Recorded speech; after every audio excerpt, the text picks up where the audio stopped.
Are you paying too much for your electric bill?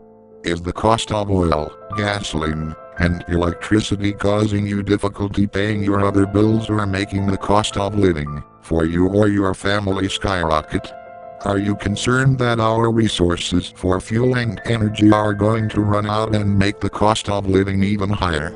Then stop listening to these people who support fossil fuels. About 2/3 of the United States' oil needs are met by importing it from other countries, and the price of doing this has increasingly become more expensive.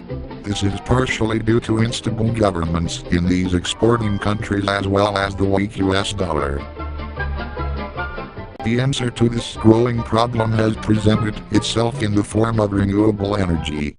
This newer, cleaner, tanker, and practically unlimited energy supply encompasses many forms including wind, solar, and hydroelectric power, hydrothermal and geothermal energy, and biomass, usually algae. Some people also consider nuclear power a form of renewable energy, and while it is cleaner than oil and coal, it also has several problems. Fossil fuels, our main source of energy ranging from electricity, gasoline for motor vehicles, jet fuel, as well as other uses, are mined from reserves within the earth. They are cheap, relatively easy to harness, and well established. But they are being used up about 100,000 times faster than they are being formed. Many people speculate that these resources will be used up sometime in the near future. Coal-fueled power plants in the U.S. create around 1.575 billion tons of carbon dioxide annually, roughly 0.575 billion more tons than the nation's entire quantity of gasoline-fueled cars. This is significant because carbon dioxide has been shown to increase the Earth's greenhouse effect and cause global temperatures to increase above average in some parts of the world and decrease slightly in others. Unusual weather patterns have also been recorded in many parts of the globe, and research has suggested that this is linked to climate change. If the United States were to mainly switch to using renewable energy instead of fossil fuels, our country could become almost completely energy independent. We would no longer have to worry about the costs of importing these resources from other countries or the effects of foreign oil prices in our economy.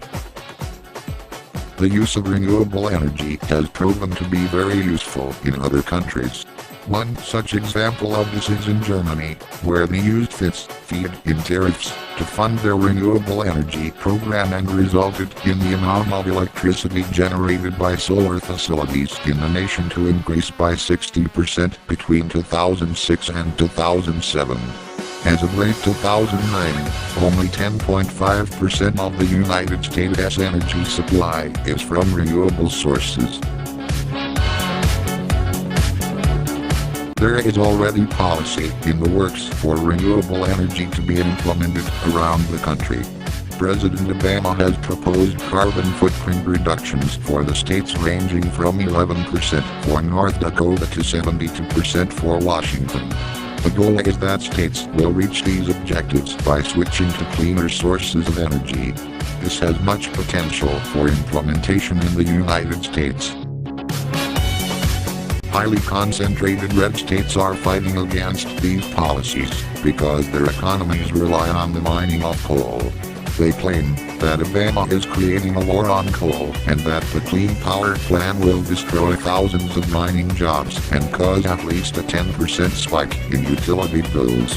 But the supporters like Senate Majority Leader Mitch McConnell, the senator for coal-dependent Kentucky, are using open-cast mining, a mostly automated technique that entails lopping off a mountaintop to create an open pit. This is extremely detrimental to the environment because nothing can grow in the remaining wasteland and it causes runoff and subsequent sediment buildup.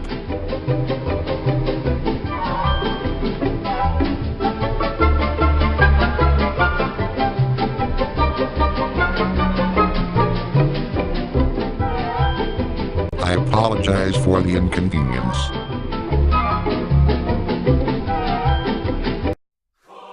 Created by Maria Gurney and Rowan